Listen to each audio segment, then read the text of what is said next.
Hello and welcome to Nbyula Talks. Before we begin, we have a few updates and reminders for you. We would love to have you be part of our Nbyula community.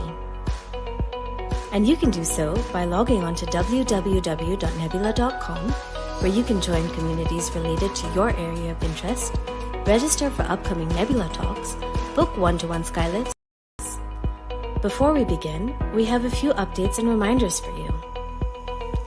We would love to have you be part of our Nbyula community.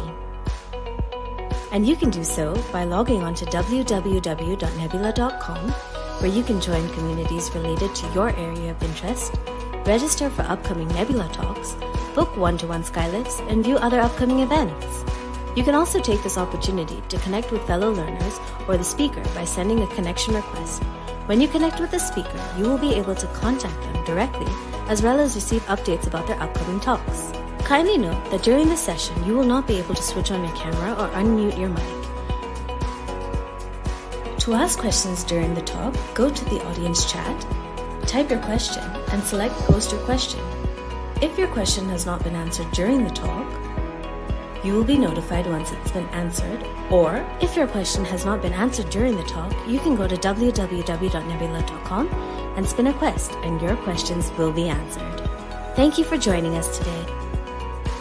We hope this talk broadens your horizons and takes you to new learning heights. Hello everyone, welcome to another Nbyula Talk. Today we have a very special guest with us. He is a Fulbright research scholar who has been endowed with Nehru Scholarship. And before we go ahead with the scholarship, I would like to tell you all a bit about our platform. Nbyula is a marketplace for students to connect with the mentors who are studying abroad and know about the things that they fear. For example, if you don't know which university to go to, you can connect with somebody who is studying there and know more about the topic. Likewise, Kyle here is a listed mentor on our platform. To give a brief introduction about Kyle, he's working on public health research in India, where he's studying about how people make decisions about their health, and he's presently in Gujarat. So over to you, Kyle. Maybe you can give a brief introduction about yourself to our audience. My name is Kyle Patel. I'm a Fulbright Nehru Student Research Fellow, currently in South Gujarat, in a town called Jhagadia. I'm working for an NGO called SEWA Rural, and I'm doing public health research. So my background is in public health. I've done my master's in public health, and I did my undergraduate degrees in science as well. And so I'm very passionate about it, and in particular working with marginalized communities. So that's what I've been doing for the past year while in India. That's amazing to know, Kyle. From whatever I know about your journey, I've been very impressed and humbled as well. And I'm sure our audience will have the same, impression of it. But before we directly jump to the scholarship and the fellowship part, I'll always, these words are very interchangeable in my head, and I'm sure that is same with our audience also. So before we jump to the fellowship part, can we start with your undergraduate programs in America? And can you walk us through your choices? Like what led you till here? Yeah, definitely. So I was born and raised in the US, and I went to university there. I did my bachelor's in biology, and I also did a bachelor's in international affairs. So I was always interested in kind of global issues, but also the biological sciences. So I decided to do both, and they're quite disparate. So it was a very unique university experience, which I really enjoyed because it challenged different parts of my perspective and just knowledge about the world. So I just had these two interests, and I think a lot of them came together when I found out about public health and what that discipline actually is. So I knew that I wanted to, or I had a strong inclination to go to medical school to become a physician. But then all of the international affairs and really knowing about what's going on in the world, other issues that affect people, especially pertaining to their health. And then at the time, I'd also started doing a lot of political work and a lot of community organizing. So I really wanted to get into the community aspect of healthcare, and that led me to public health. So my university had a wonderful program that allowed me to take some master's courses. So I began doing that, learning about public health and this kind of population perspective on healthcare instead of just individualized treatment of care. and then I continued and I applied to their master's program, and so I finished my master's in public health as well in epidemiology, and that was last year, and now I'm applying a lot of that knowledge in the work that I'm doing now. So I'm really appreciative of that opportunity. Yeah, and I would also like our audience to know that Kyle will pursue his medical studies after this at Johns Hopkins, which is one of the world's biggest, universities for medicine and also hospital alike. So, more power to you, Kyle, and your vision for the world. So, let's now you spoke about your undergraduate programs. Upon when did you come across the fellowship program? And before we jump into that, can you tell us the ideal difference between a fellowship and a scholarship for our audience who might not differentiate between the two? Yeah, definitely. So I think scholarships usually provide funding, and it might not have any kind of structure, but rather just go towards some program, either a degree or something else you want to do. But I think a fellowship provides a lot more structure, and so that's what I have had. I've had full funding for my experience here, so it's a 9 month experience, and I have full funding for that. But also the program itself it's a community of people. We're all here in India doing research, and so we get to know one another. We have support from the Fulbright program to connect with other mentors and other people who are doing research. And then we have activities. We had a conference last month where I got to present my research to other people, to other fellows and academicians. So I think that is kind of the difference between scholarships and fellowships. Fellowships really provide more of a community, and they'll give you a cohort experience where you'll have other people doing a similar type of thing.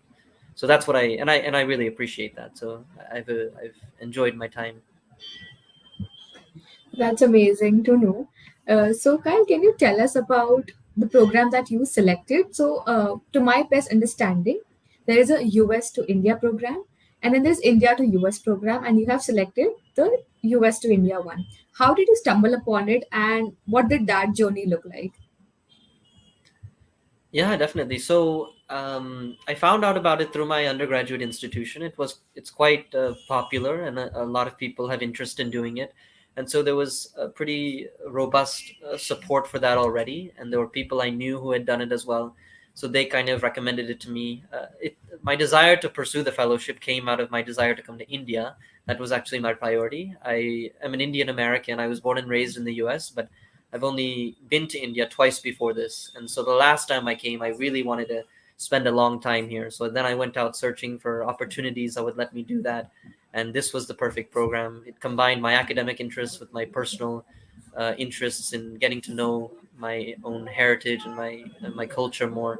And so that's kind of why I decided to do this between my undergraduate and my medical studies to help me grow as both a person and professionally. That's wonderful to know. I'm glad that there is something existing for people who want to help the world, but there's a streamlined way for it, and more people should know about this program. And thanks to you, we are getting to know that. So, can you just walk us from the day you decided, okay, I want to enroll for this? What did that journey look like? Like, what was the process, application process, the SOPs, the interviews? Can you just walk us through that? Yeah, definitely. And if you don't mind, I would like to kind of expand upon what you said previously about the Yeah, difference between yeah, the yeah. different Fulbright programs. So it is quite diverse. It was created by the United States for cultural exchange, and so the Fulbright program exists in many different countries, over 100 countries, and each has its own unique program, which are quite different. So I'm in the India one, and then even with each country, the U.S. Has a partnership with that country, and it's a bilateral partnership usually. So as you said, people will go from the US to India, and then people will also come from India to the US. But the India to US program is very different from the US to India program, and so it really they're quite unique in their aspects, and so you really do need to know more about each one respectively.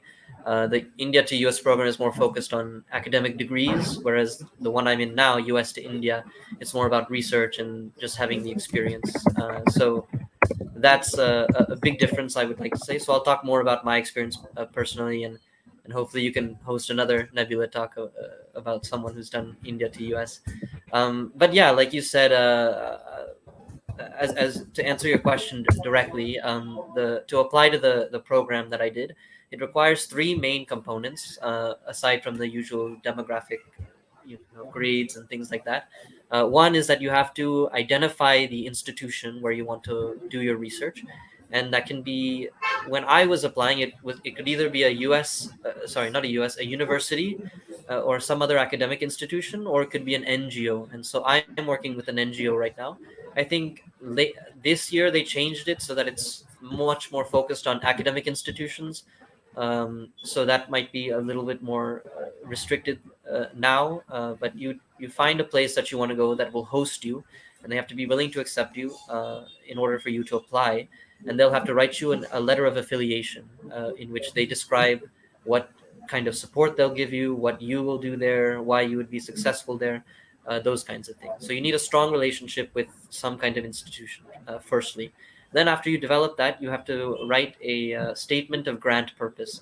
And so in that, it's for India. When I applied, it was 2 pages, and in that you have to summarize exactly what you will do in the 9 months. And so you have to give a bit of a background about what kind of topic you want to research. Then you need to give kind of a timeline of how you'll do that, your methodology, and then how that will help you and how that will help your organization or the broader academic sphere. And so you really have to be quite concrete on exactly what kind of research you want to do. And then the third thing is your personal statement. So it's quite similar to what you would write for any other graduate program or scholarships. You write about your kind of story and why you're interested in this thing, how it will benefit you personally, and your kind of journey afterwards. And so those are the three main components. And then along with that, you need recommendations and your scores and things like that. Wonderful. Thank you so much for that answer. I mean, this information might be also like available on different resources, but when it comes from somebody who has been there, done that, it has more impact than just reading an online article about it. So, Kyle, if we just look in a retrospective way, what do you think stood out in your application, and how did you prepare for all these interviews? Because I think it's a lengthy process. I think it takes about 3 to 4 months. I'm not sure if I read 3 to 4 months for the result or 3 to 4 months for the process, so you can correct me which one is it. But I think it's a lengthy process, applying and everything. So how did you prepare for it, and what stood out most in your application? Yeah, definitely. So just to give an overview of the process, I think the application is due in October. And then for India specifically, because that's what I'm familiar with, there's 2 rounds. So the first round, you are like a semi-finalist. It's in January that they tell you. And then the finalist selection is in April. And so October to April, that's about 6 months, I would say, I guess. There's no interview for the India program. There are interviews for other countries. So that really differs. As I said, each program is quite unique. So that's kind of the timeline. But for India, you just submit your application and then you just don't really do anything until you get the decision. So it's kind of nice until the very end. But yeah, that's the overall process. What stood out in my application, I think I had a very strong letter of affiliation by people who were doing research that was very relevant to my project. And so it gave a level of authority because they were pretty experienced public health researchers and they knew what they were doing. So they were able to write a good letter. And then in my statement of grant purpose, I really just outlined exactly what I would do. It's kind of like a proposal for a research project. So you kind of do need to have a research background to some degree, and specifically in whatever field that you want to do, that you want to apply for. And you kind of write it like that. You give a background, you give methods, you give a timeline. It doesn't have to be to the T, like exactly what you would do day to day, but you need to generally know. Like I had 3 parts in my application. I said the first 3 months I would do a lot of exploratory field work and try to get to know the area and the people so that I could have effective research methods.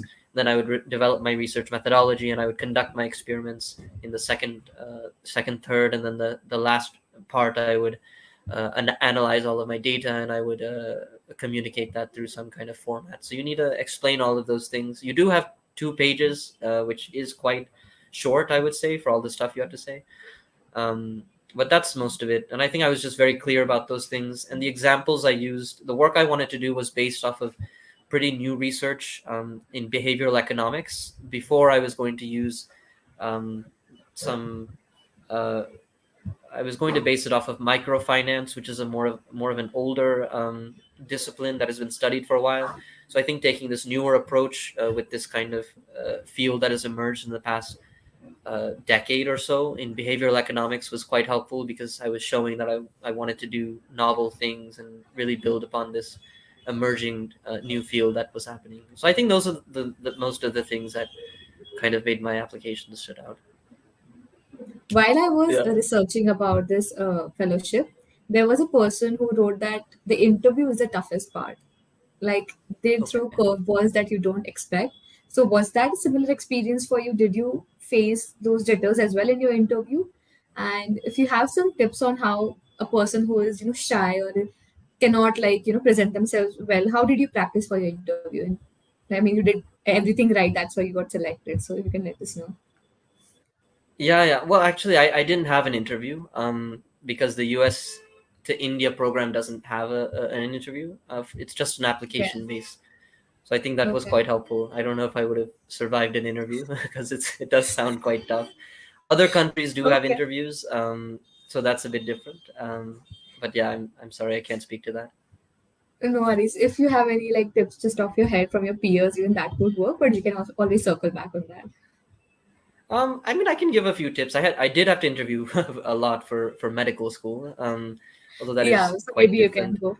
go for it. Yeah. Yeah. I mean, I think I most um, I had the best interviews when I was prepared for the answers that I needed to give for questions, and that was because I'd done research about what kinds of questions might be asked, and I had very good examples because I'm not really good at thinking out of the top of my head. I think I can develop quite good answers if I have more time, but on the spot it's very difficult for me. So I think just having as many possible questions that they might ask you just listed out, and then thinking about some unique experience that could fit into that, and really tell your story well is a very effective method for me, at least, because once I know what I'm going to say, I can do it very confidently, and I don't have to worry. I get very nervous if I don't know what I'm going to say, so that usually trips me up. So I think good preparation beforehand is probably one of the best things that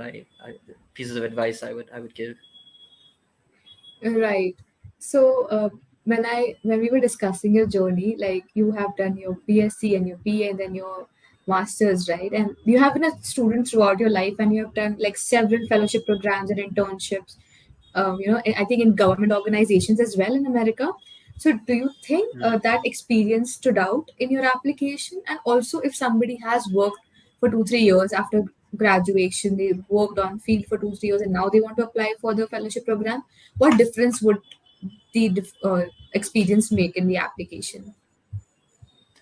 Yeah, I think having experience beyond just academic work is very helpful. I Yeah, a lot of my political work played in. I talked about it in my personal statement, and kind of why I had come to this community oriented aspect of healthcare, and why I was passionate.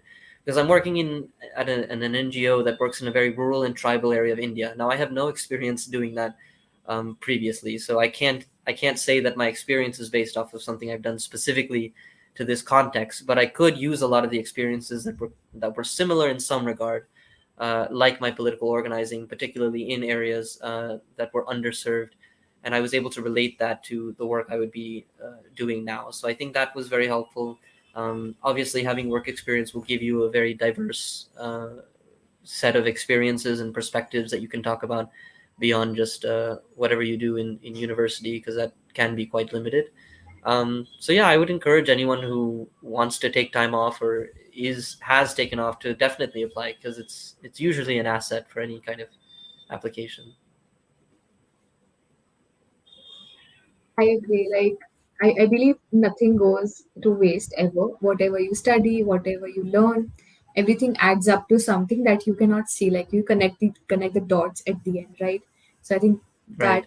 perfectly fits what you said. Also, Kyle, when while we are discussing the fellowship program and everything. I mean, it's always good to have a backup plan, right? Like if you are applying for these fellowship programs, what was your backup plan? Like, what would you do if if this which other programs did you apply for, or what was your plan B? Yeah, that's a good question. Honestly, I was applying in the middle of COVID, so it was a bit more difficult at the time. But initially, when I set out to do this, because my plan was to take a year off and go to India and do some kind of research. So that was my basic idea. And I think that even having that kind of guiding principle instead of just wanting to get a fellowship as your goal is better because sorry, the lights just went out where I am. No worries, we can see you. Okay, Okay. maybe you can turn Should I on the just keep brightness talking? in your laptop. Yeah, yeah. Okay, it's back. Okay, they've come back. The uniqueness of India. So I yeah, I'm sorry, I've forgotten the question. What was it? What is your backup plan for the scholarship? Did you apply to other fellowships as well? Right, that's right. Okay. I didn't apply again because it was COVID, so I was kind of very uncertain about what would happen. But my initial plan when I had made this decision was to just apply for other similar fellowships that would get me to India and allow me to have some kind of experience. So there's a few other ones like this. There's one called Clinton AIF, which is supported by the Clinton Foundation. There's Rotary Club fellowships that allow you to do research and work internationally. So those are just some programs that I when I was Googling and researching that came up. So I think it really depends on what you want to do. And again, that should be your guiding principle, not just to get some fellowship so that it can look good. And that will really help you, pivot if you need to, or even in the whole process, you'll be more genuine and authentic in your application because you'll be doing it for a purpose rather than doing it just to get the fellowship. I just want to know, like, what new opportunities has this fellowship opened up for you? And also, before you answer that, can you just tell us what it looked like after you got the fellowship? Okay, definitely. And if the lights go out, I'll just keep talking, if that's fine, so that we can, yeah, because everyone can hear me. Um, so uh, I think the fellowship has provided me a lot of opportunities, both through the program itself and through the organization I'm working with, because they're both very different. The Fulbright program is quite international. It's a diplomatic arm of the U.S., and so they have connected us with a lot of people who are doing similar types of work, alumni from the Fulbright program. There's a strong alumni network. So all over India, there's people who are doing research and things like that. At our conference, we had a lot of interesting people that we were able to meet. Senior researchers were there, as well as other fellows who were doing research in a similar manner to us. And so just having that kind of network of like-minded people doing interesting research was cool. And especially because the Fulbright program doesn't differentiate between different fields of study. So you can apply for any kind of topic. Mine was in public health. There's people who do humanities research. One of my friends was doing historical research on feminism. There's people who do water quality research. And so you can really go in with any topic. So you get to meet a lot of cool and interesting people that are doing different work from yours, which I think gives you a lot of perspective. And then with my organization, I have been able to meet a lot of people doing work in this space, the community health space, working in rural communities, tribal communities, particularly with marginalized populations. So I've visited quite a few other NGOs in India. I visited one in Goa called Sangat, which does a lot of amazing mental health work. I visited one in more southern part of Gujarat that does work in even more tribal areas. And in Delhi, I was able to connect with a senior researcher at a management university who kind of gave me a different perspective on looking at the research I'm doing because he had a strong relationship with my organization. So that was much more India centric. And I really appreciated that because one of my goals in coming here was that I wanted to expand my India network. I mean, I know a lot of NRIs usually have connections to India because of their parents or any kind of relatives, but I really wanted to create my own unique network, have people that I knew just aside from family ties. And so I think that was really helpful in being able to expand that. That's really amazing to know that, the end goal was always to help people. So thank you so much for sharing that insight. And while you were just telling me the answer that, you always, like in your case, you had a social goal in mind, like a collective goal. But then what about people, Hmm. who want to avail the fellowship and scholarship, and welfare of society is, yes, one of the reasons, but they also want to dive into entrepreneurship. They also want to take some passion projects, which has never been tried before, which might result into social good, but has, like, it is not clearly defined objective. Do they stand equal chance to getting the fellowship or scholarship at Fulbright? Yeah, yeah, definitely. I think so. And in fact, Fulbright doesn't necessarily prioritize social welfare or anything like that. I do think it can make your application unique because not everyone is doing that. But the intention of the fellowship is to do very good research, and so it's very academically focused. And so it is quite highly dependent on how well your uh, application is formulated in terms of the research questions that you're going to be addressing in the field of study. You can't just be doing it for fun or something like that.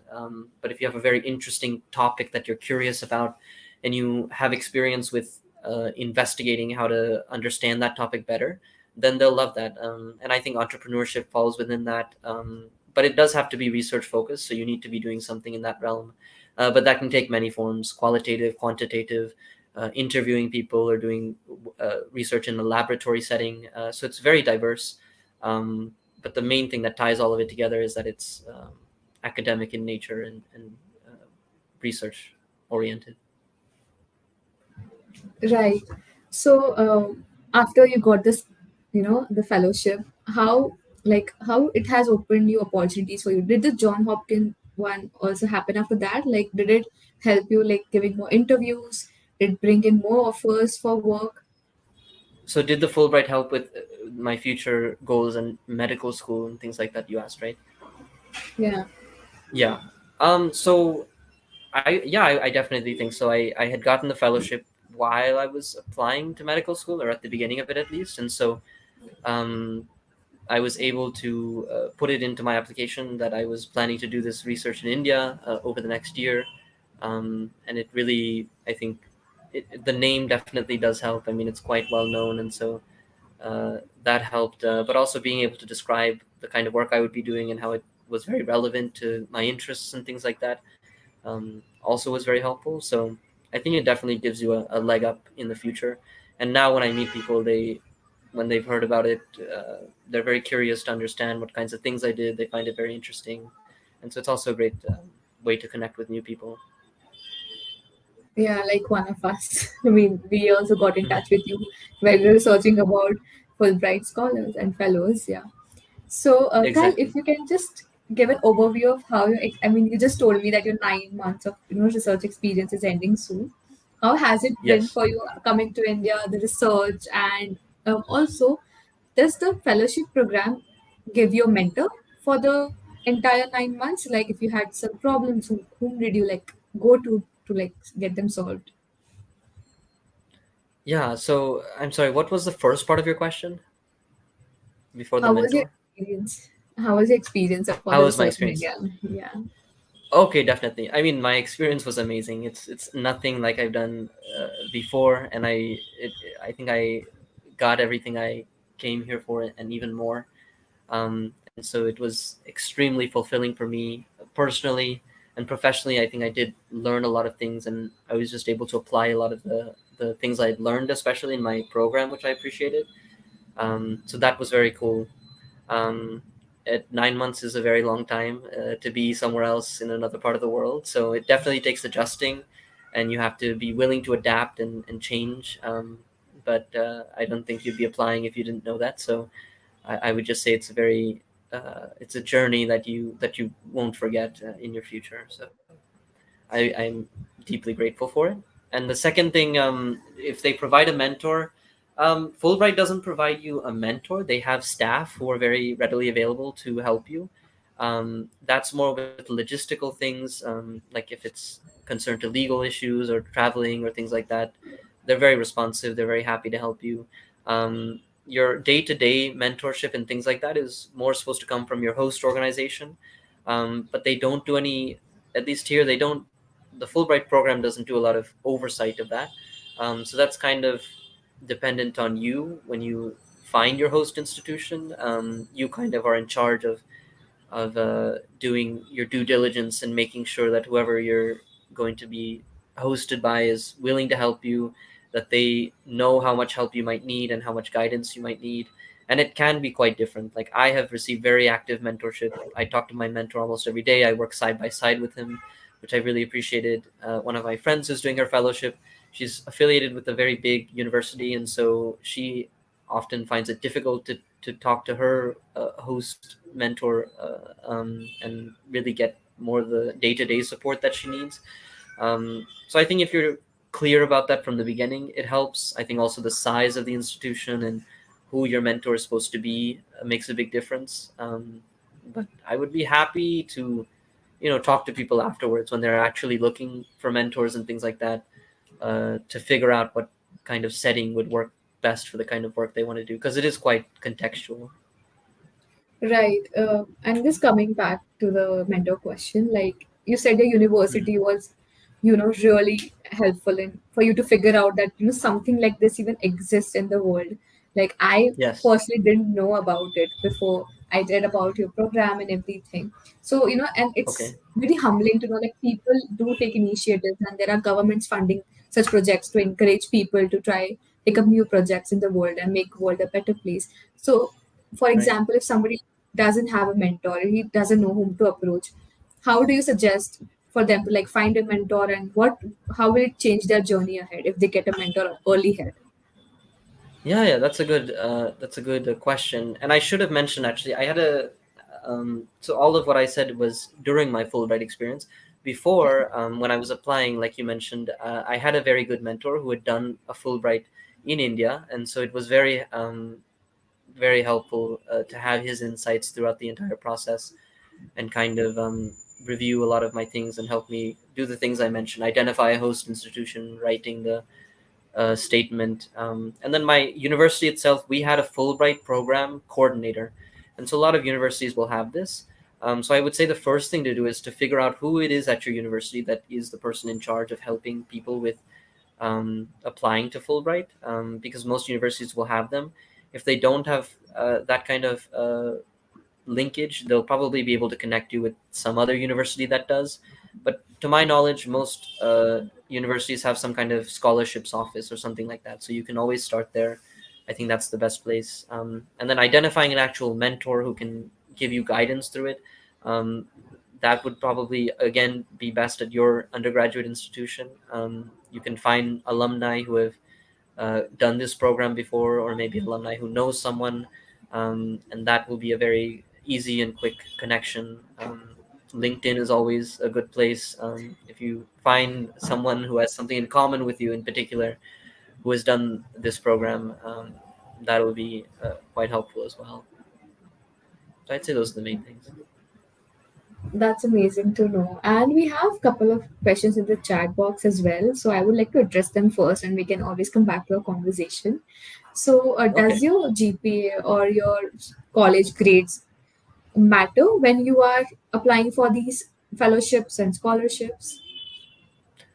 I mean, for this program in particular, you do have to send them your transcript. So I think it definitely plays a role. I don't think it plays as much of a role as other types of things. I think there's much more emphasis on your statement of grant purpose and your actual application materials. But it is important enough. You need to have a certain threshold. It is for people who do academically well in general. So you kind of, I would say, you need to maybe be in the top 25% of wherever you're in college or university. Um, but it won't make or break your application if it's in the range of that. Right. So this talk is to encourage people to apply to Fulbright. So I would just like you to give an overall. I mean, your undergrad subjects were also something that the world needs more of. But then there are subjects which might not be that inviting to more opportunities. But with your Hmm. peer network or with your alumni network, what is the standard academic progression that you have witnessed with people after they take the Fulbright program? Like what opportunities does it open up generally? Like do international firms reach out? Does the government is the government more inviting of such people? Yeah, so for the government in particular, anyone who does a Fulbright after, like in the following year of their Fulbright, they get priority hiring for any government positions, in the US in particular. So that is quite helpful if you want to work for the government specifically. Again, the US government. Um, and then most of my peers who I know go on to do, a lot of them go on for some kind of further academic study. So many of them are doing PhDs. I have some friends doing medical school. There's people doing master's programs. So because this is a research fellowship, everyone is very academically oriented in general. So they go on to pursue further academia. But there are definitely people who have jobs as well. I don't know exactly where they work and things like that.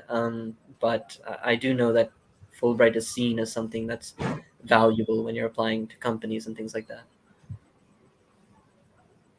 Right. So we have more questions pouring in the chat box, and one of the question that really stands out: what is one common trait that every Fulbright scholar or a fellow has? Like one thing that you find common in everyone among you when you're researching about other people or just in general. Yeah. I think one thing is that everyone is very knowledgeable about their topic and their field of study. And again, as I said, it's such a diverse scholarships. So some of the people I know well, there's one person who's studying astrophysics. There's someone who's studying neuroscience. There's someone who's studying interfaith dialogue.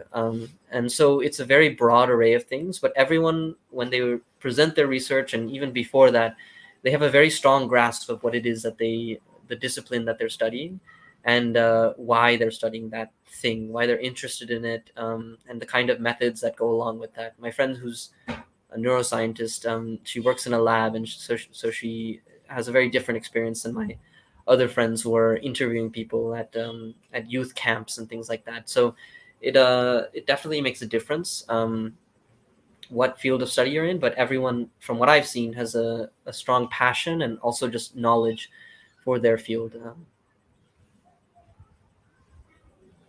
Right. I mean, that is amazing to know. I mean, anybody, if you're passionate about even like plants, I feel that is something worth exploring. I mean, during COVID, none Yeah. of us knew.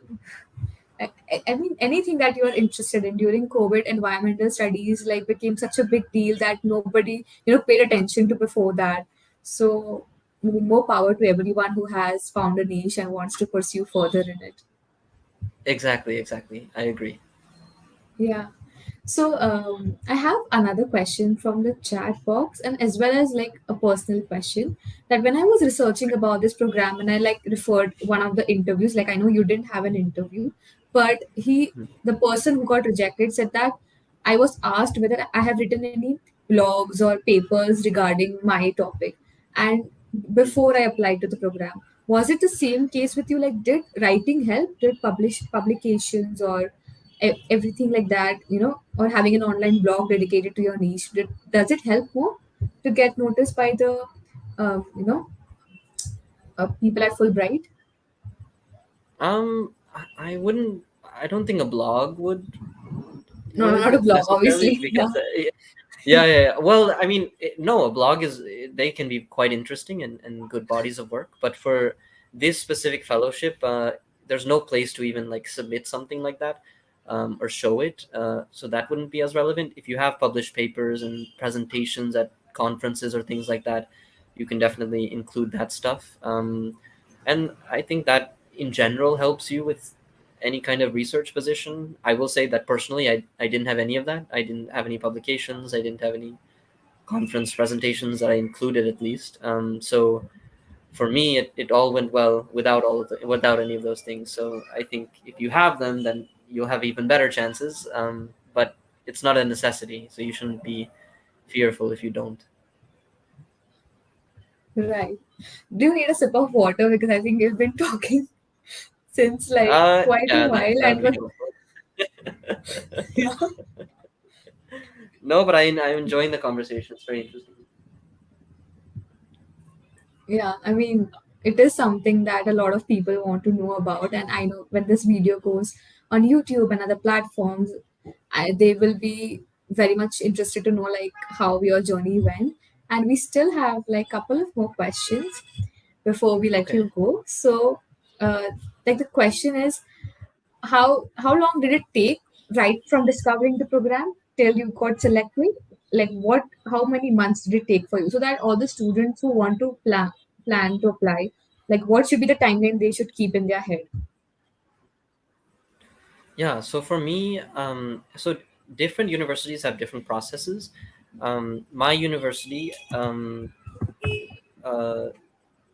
so there's an official deadline for all Fulbright applications, which was sometime in October. So that means to officially apply to the program, you have to submit your application by October. Now, many universities will have their own university level selection process. So after you pass that, then they'll allow you to apply to the official program. So my university had that in September. Your university might be different. I've heard of some that do it much earlier, so you should really ask about that and find out. But that could definitely be one round. Then you have the application; it's due in October, from what I remember. And then, as I said, the first, kind of semi-finalist decision is in January, and the finalist decision is in April. And so, from October to April, that's 6 months for the whole thing. A little bit earlier, even if you have a campus university round or something like that, it could be 7, 8 months. So that's the entire timeline. And I think that's a good transition to talking about when you should start applying, actually, because October is the deadline, but it does take a while to identify a host institution. Then you have to reach out to them. They have to respond to you. You have to discuss with them what you want to do, how you're going to do that. Then you have to come up with your entire proposal.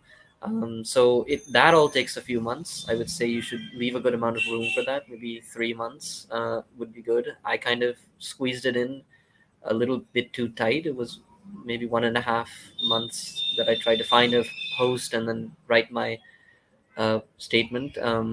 So I think that was a bit rushed. So I would recommend maybe 3 months before October. Once you decide you want to apply, you can identify a host institution. In fact, you should identify multiple. That's what I did, that you're interested in. Then reach out to all of them and tell them what you want to do. And then whoever you receive a very, response that you like and that you feel would be a good fit for your personal experience, you should go with them and then start developing your actual statement and your plan for what you'll do.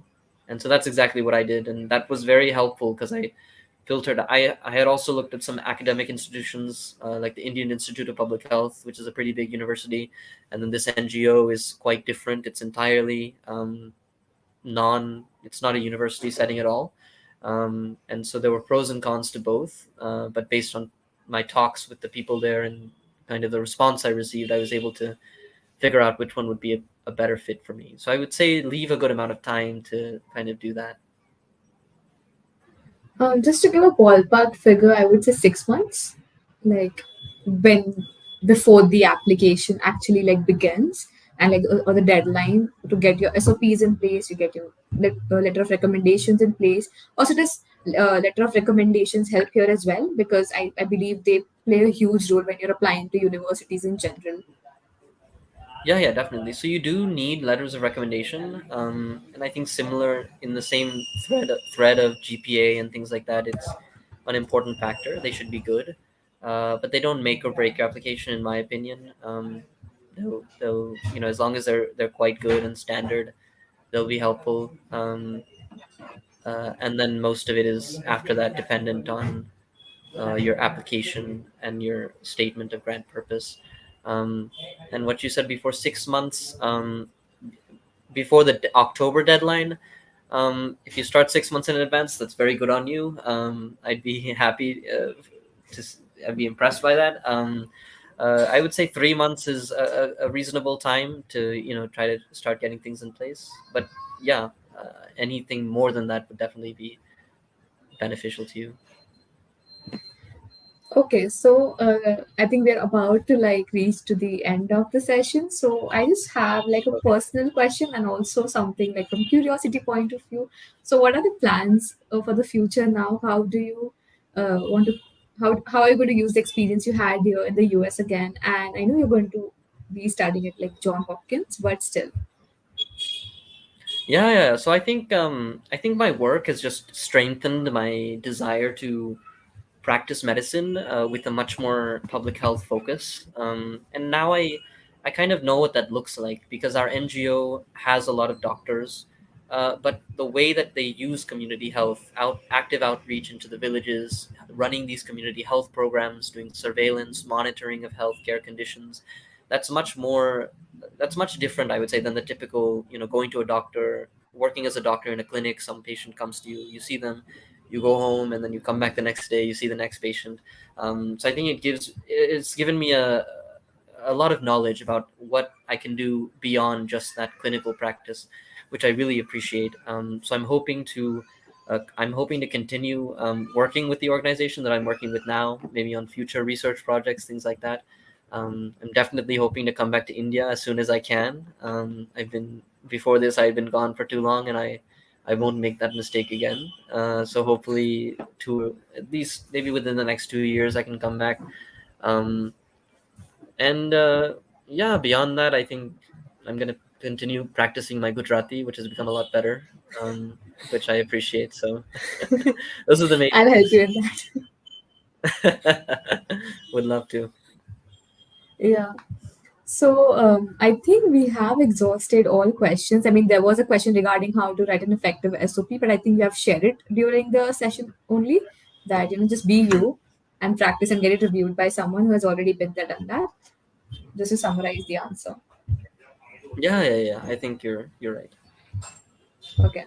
So Kyle, do you have any advice for our audience, like in general, who want to like apply, but the imposter syndrome has kicked in, like whether they will be selected or not? Anything that you want to share? Yeah, I would just say that you should, again, I mentioned this, but make sure you're doing it for the right reasons, not just to get a supposedly prestigious fellowship, but instead to do research that you're very interested in, that you're passionate about, to be in a place that you really want to be in, and learning new things. And once you have identified the reason that you want to go, the purpose of applying, then you can start identifying where you'll go and how you'll do it. And I think that'll be a lot more effective in making sure you have a good experience as well. Okay, so that was it from my end. If you have any questions for us, you can let us know. And to everyone who is watching this now or later, Kyle is available for mentorship on Nbyula platform, and you can always reach out to him in the community that is formed on Nbyula.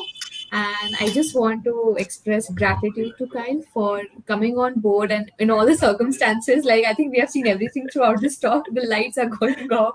Sometimes there's this Yeah. noise coming in, but we didn't give up till the end. So I'm proud of both of us actually. Yes, we just rolled with the punches. Yeah. So we'll have Kyle for another Nebula talk again, just to maybe just for the sake of better writings. Sure. Definitely. Yeah, when you're back in the US and about your medical degree experience. Yeah, would love to do that. Yeah. So thank you so much, Kyle, and thank you so much for everyone for attending. I hope to see you very soon in another enlightening Nebula talk. Till then, take care of yourself. Thank you. Thank you so much. Bye.